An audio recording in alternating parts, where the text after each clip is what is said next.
మానవ జీవితమే ఒక మహాభారతం, అది మంచి చెడుల రెంటి నడుమ నిత్య ఘర్షణం. తదంకశయ్యాచ్యుతనాభినాళ అభగ్నకామ మునిభిః కుశేషు కచ్చిన్ మృగీణామనఘా ప్రసూతి అని రఘువంశం పంచమ సర్గలో ఆ కౌత్సుణ్ణి రఘుమహారాజు అడుగుతాడు, మీ ఆశ్రమంలో మీ గురువుగారి ఆశ్రమంలో 7 కోణలు బాగున్నాయా అని. అంత గొప్పది మన సంస్కృతి. సర్వేపి సుఖినస్సంతు సర్వే సంతు నిరామయాః సర్వే భద్రాణి పశ్యంతు మా కశ్చిత్ దుఃఖభాగ్ భవేత్. ఎవడూ దుఃఖం అనుభవించకూడదంటే ఏ జీవి కూడా, మనుషుల గురించి చెప్పలేదన్నమాట, ఏ జీవి కూడా దుఃఖం అనుభవించకూడదు. అందుకే మనం ప్రయత్నం చేయాలి. అన్ని జీవుల్ని దుఃఖాలకి కలిగించే విధంగా ఇలా 21 లక్షల మందికి యుద్ధాన్ని తెచ్చిపెట్టినటువంటి మహానుభావుణ్ణి, వాడి తరఫుని సమర్థిస్తున్నటువంటి వాళ్ళని చంపడానికి ఏ ఉపాయమైనా అవలంబించవచ్చు ధర్మరాజా. అందుకని ఇక్కడ ధర్మాధర్మాల చర్చ కదయ్య. సాధ్యమైతే పక్కా మార్గంలోనే ప్రయత్నం చేద్దాం. చేస్తున్నాగా 15 రోజులు బట్టి ఏమి సాధ్యమైంది? అంచేతని ఇప్పుడు అబద్ధం ఆడక తప్పదు, నా మాట విను అంటే ఈయన అన్నాడు, అంత పరాక్రమం వద్దు, కాస్త తగ్గించవయ్యా గురువర్యా అని కాళ్ళ మీద పడి వేడుకుంటాను. యుద్ధానికి ప్రారంభంలోనే నేను వెళ్ళి ప్రార్థిస్తే కాస్త నాకు సాయం చేస్తానని నా మాట ఇచ్చాడు ఆయన. అంచేది ఇప్పుడు కూడా మళ్ళీ కావాలంటే నా అభిమానం చంపుకుని, ఆత్మగౌరవం చంపుకుని, మానాభిమానాలు చంపుకుని గురువుకి ఎంత సేవ చేసినా తప్పేం లేదు, గురువు ముందు అవమానపడినా తప్పు లేదు. కాబట్టి ఆయన కాళ్ళ మీద పడి, మేము నీ చేతిలో ఓడిపోయామయ్యా, మా వల్ల కాదు, మేము గెలిచే ఉపాయం చెప్పు, నువ్వు తగ్గిపోవని నేనే అడుగుతాను. అప్పుడు నా అభ్యర్థన మన్నించి ఆయన అస్త్ర సన్యాసం చేస్తాడేమో అంటే వెంటనే అన్నాడు కృష్ణుడు, అది మాత్రం తప్పుడు మార్గం కాదయ్యా. రాసపుట్టుకు పుట్టి మాట్లాడే మాట్లాడేవి ఎదుటివాడు కాళ్ళ మీద పడతానంటున్నావు. దుర్యోధనుడికి ఎందుకు అనిపించట్లేదయ్యా నీ కాళ్ళ మీద పడదామని? అధర్మ మార్గంలో భయంకరంగా జోదాలాడినవాడు, ఉన్న ఇంటికి నిప్పెట్టినవాడు, తాటగట్టినవాడు, విషం పెట్టినవాడు, వస్త్రాపహరణాలు చేసినవాడు పక్కాగా అధర్మ మార్గాల్లో వెళ్ళిపోతూ ఉంటారా? నువ్వు ధర్మం గెలుపు కోసం ఇక్కడ నిలబడ్డావా? కించిత్తు ఓ మాట కొంచెం అటు ఇటు చెప్పవయ్యా అంటే అది కూడా పూర్తి అబద్ధం కాకుండా మీకు మేము సహకరిస్తామయ్యా అంటే పెద్ద ధర్మపన్నాలు వలిస్తున్నావా ఇక్కడ? అక్కడికి ధర్మం అంటే ఏమిటో మేము తెలియనట్టు, మేము ఇక్కడ ఏదో గోపికలతో ఆడుకుందుకు పుట్టినట్టు, మేము పుట్టింది ఎందుకు? ధర్మరక్షణ కోసం అని చెప్పి భీష్ముడిని చంపగలిగాం కదా అన్నట్టు ధర్మరాజు. ఏదో మాట చెప్పి అభ్యర్థిస్తే భీష్ముడు తన చావు తానే చెప్పాడు కదా, అలా చేయగలిగాం కదా అంటే పరమాత్మ చూడండి, అవును ధర్మరాజా చాలా యుక్తిగా మాట్లాడుతున్నాం. పీక మీద వచ్చాక తర్కాలు చేస్తారేమయ్యా మీరందరూ?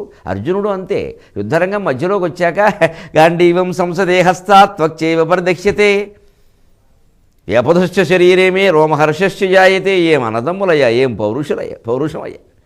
చక్కగా యుద్ధాలు తెచ్చి పెట్టేసుకుని సంధి కూడా విఫలమైందని తెలుసుకుని యుద్ధానికి వచ్చిన తర్వాత ఆయనేమో భగవద్గీత చెప్పించుకుంటాడు నా చేత రూపాయి ఇవ్వకుండా. నువ్వేమో ఇప్పుడు పీక మీదకి వచ్చాక ఆయన దూసుకొస్తుంటే అబద్ధం ఏమైనా ఆయన ఓడించాలయ్యా అంటే నువ్వు ఇప్పుడు నాకు భీష్ముని చంపాం కదా, అప్పుడు వాన కురిసింది కదా, నిన్న ఘటోత్కచుడు తెచ్చాడు కదా, ఏవో మాటలన్నీ మాట్లాడతావా? నీకు ఏం తెలుసునయ్యా? మళ్ళీ ఓసారి గీత సంక్షిప్తంగా చెబుతున్నాను. మీరు ఎవడనుకుంటున్నావు భీష్ముడు అంటే? భీష్ముడికి ద్రోణుడికి ఒక తేడా ఉంది. భీష్ముడు సాత్వికకర్త, ద్రోణుడు రాజసకర్త. ముక్తసంగో అనఘంవాది ధృత్యుత్సాహ సమన్విత సిద్ధ్యసిద్ధ్యోర్ నిర్వికార కర్త సాత్విక ఉచ్యతే. భీష్ముడికి సాంగత్యం లేదు తాను చేస్తున్న పనితోటి, కేవలం యాంత్రికంగా ఏదో బాధ్యత నిర్వహించాడంతే. ఆయనకు అహంకారం లేదు, ఆయనకి ధృతి ఉత్సాహం ఉండడంతో పాటుగా సిద్ధించిందా సిద్ధించలేదా అనే చింత లేదు. కాబట్టే ఆయన ఇన్ని వేల మందిని అనవసరంగా చంపలేదు. ఆయన చనిపోవడానికి సిద్ధపడి నీకు చెప్పి నీ దగ్గరికి వచ్చి మరీ చెప్పాడు. ఈయన అలా కాదయ్యా, ఈయన ఎటువంటి వాడో తెలుసా? రాజసకర్త. ఏమిటి రాజసకర్త? రాగి కర్మఫల ప్రేప్సు లుబ్ధో హింసాత్మకో అశుచి హర్షశోకాన్వితకర్త రాజస పరికీర్త్యతే. రాగి ఆ ఇష్టం రాజస రజోగుణంతో ఉన్నవాడు నేను అనుకున్నదే కావాలంటాడు, నేను ప్రేమించిన అమ్మాయే నాకు కావాలంటాడు.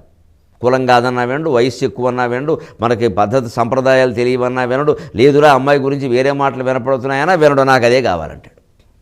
ఇదే రాగి ఒక లక్షణం. ఇది లుబ్ధ పిసినగుడు, తన స్వార్థమే ప్రధానంగా వ్యవహరిస్తాడు.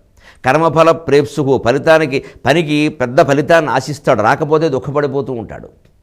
హర్షశోకాన్విత లుబ్ధో హింస దానికోసం హింస కూడా చేస్తాడు. అశుచికి సరైన సంప్రదాయం పాటించడు, అశుచిగా కూడా ఉంటాడు. ఎలాగోలా పని సాధించడమే తప్ప ఏమీ అక్కర్లేదు వాడికి. హర్షశోకాన్విత హర్షానికి శోకానికి కూడా విపరీతంగా లోనవుతూ ఉంటాడు, విపరీతంగా ఆనందిస్తాడు, విపరీతంగా దుఃఖపడతాడు. ఈ రకమైన వాడు ద్రోణాచార్యుడయ్యా. ఆయన గురించి నువ్వు భీష్మాచార్యులతో పోలిస్తే ఎలాగనైనా అని చెబితే అప్పటికి కాస్త దానికి వచ్చి ఇంకో మాట కూడా చెప్పాడు. ద్రోణాచార్యుడు ఎటువంటి వాడో తెలుసా? ఇప్పుడు నువ్వు పెడతావు, దండం పెడతావు, మీరు చెప్తే ఆయన శాంతిస్తాడు, మళ్ళీ వాళ్ళు 4 మాటలు మాడగానే రెచ్చిపోతాడు. మరి ఇప్పుడు అందుకేగా వచ్చి ద్రుపదుడిని విరాటుడిని వేసేసాడు. ఇంతవరకు చేయింది ఎందుకు? దుర్యోధనుడు యొక్క హెచ్చరిక. ఆయన తిట్టేసరికి ఈయన కోపం వచ్చింది. అంటే నువ్వు పొగిడితే కాస్త శాంతపడతాడు, ఆయన వచ్చేమో తిట్టగానే మళ్ళీ రెచ్చిపోతాడు. ఇలాంటి వాళ్ళని నమ్మితే ఎలాగా? అవ్యవస్థిత చిత్తానాం ప్రసాదోపి భయంకర క్షణే దుష్టా క్షణే రుష్టా వితుష్టాస్తు క్షణే క్షణే అవ్యవస్థిత చిత్తానాం ప్రసాదోపి భయంకర. ధర్మరాజా నా మాట విను. ఓ క్షణం సంతోషిస్తారు, ఓ క్షణమేమో కోప్పడతారు, మళ్ళీ క్షణం ఏమిటో మళ్ళీ అదోలా ఉంటారు. ఓ క్షణం ముచ్చుమొహం, ఓ క్షణం ముభావం, ఓ క్షణం ముచ్చెమటలు. ఎవడు నమ్ముతాడు వీళ్ళని? క్రమశిక్షణ లేదు మనస్సుకి, శరీరానికి కూడా. వీళ్ళు మన ఎప్పుడైనా అనుగ్రహించినా కూడా అది అనుమానించదగిన విషయమే. ఎప్పుడు ఆగ్రహిస్తారో తెలియదు. అంటే వీళ్ళ అనుగ్రహాన్ని నమ్మడానికి వీల్లేదు. ఈయన ఫలానా విషయంలో ఖచ్చితంగా ఎలా ఉంటాడో ఒక మనిషి గురించి ఒక అంచనా ఉంటే ఆ మనిషితో అలా ఉంటాం మనం. ఎలా ఉంటాడో తెలియని వాళ్ళతో ఎలా ఉంటామండి? ఆ ఎలా ఉంటాడో తెలియని వాళ్ళే రజోగుణం వాడు. సత్వగుణం వాళ్ళకి స్పష్టంగా తెలుసు, తమో గుణం వాడికి తెలుసు, ఇబ్బంది లేదు. తీవ్రవాదులు ఉంటారు, తుపాకులు పట్టేసిన వాళ్ళు, తమో గుణం ఉన్నవాడు. వాళ్ళు ఎలా ఉంటారో మనకు తెలుసు. వాళ్ళకి మర్యాద అయిన భాష తెలియదు, ప్రతిదానికి వేసేయడమే అంతే. అడ్డం వస్తే వేసేస్తారు. అంచేతను సత్య మార్గంలో నడిపించడానికి ఒక్కోసారి అసత్య మార్గాన్ని ఆశ్రయించినా తప్పు లేదు అన్నారు యోగ వాసిష్టం లాంటి గ్రంథాల్లో కూడా. ఉపాయా శిక్ష్యమాణానాం బాలానాం ఉపలాలనాహ. ఉపలాలించే ఉపాయాలు కొన్ని ఉంటాయి. అవేమిటి?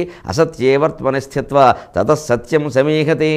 అంటే దాంట్లో తప్పేమీ లేదు అన్నారు. ప్రమాదకరమైన పరిస్థితుల్లో మాత్రమే అబద్ధం ఆడడానికో కాస్త అధర్మ మార్గంలో కొంచెం పక్కకి వెళ్ళడానికి అవకాశం ఇచ్చారు. అంటే ఎలా అర్థం చేసుకోవాలి దీన్ని ఆధారంగా చేసుకుని అన్ని భారతంలో అన్ని అన్యాయాలైన, యుద్ధంలో అన్ని అన్యాయాలైన శ్రీకృష్ణుని నిందించు మాట్లాడద్దు, తప్పది.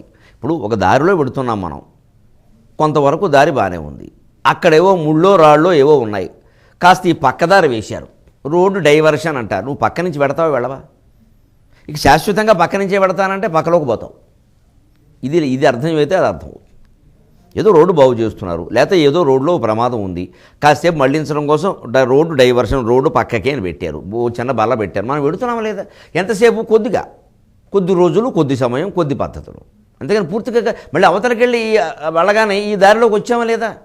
సరిగ్గా జీవితంలో కూడా ధర్మ మార్గంలో, సత్య మార్గంలోనే నడవాలి. అందులో తిరుగులేదు. రెండో అంశానికి మన సంస్కృతి అంగీకరించదు. దయచేసి ఈ వ్యాఖ్యానాలను వక్రమార్గం పట్టించే ప్రయత్నం మనం ఎవరూ తెలివితేటల సాయంతో చేయకూడదు. మన సమస్తమైన తెలివితేటలు కూడా ధర్మాన్ని కాపాడడానికి తప్ప అధర్మాన్ని కాపాడడానికి కాదు, ధర్మాన్ని భ్రష్టు పట్టించడానికి కాదు. విపరీత వ్యాఖ్యానాలు, వితండవాదాలు చేసి దీన్ని తప్పుదారి పట్టించకూడదు. ఈ సందర్భాల్లో తప్పితే మరెక్కడా కృష్ణుడు ఎవరికీ ఇటువంటి ఉపాయాలు చెప్పలేదు. మానవ జీవితమే ఒక మహాభారతం, అది మంచి చెడుల రెంటి నడుమ నిత్య ఘర్షణం.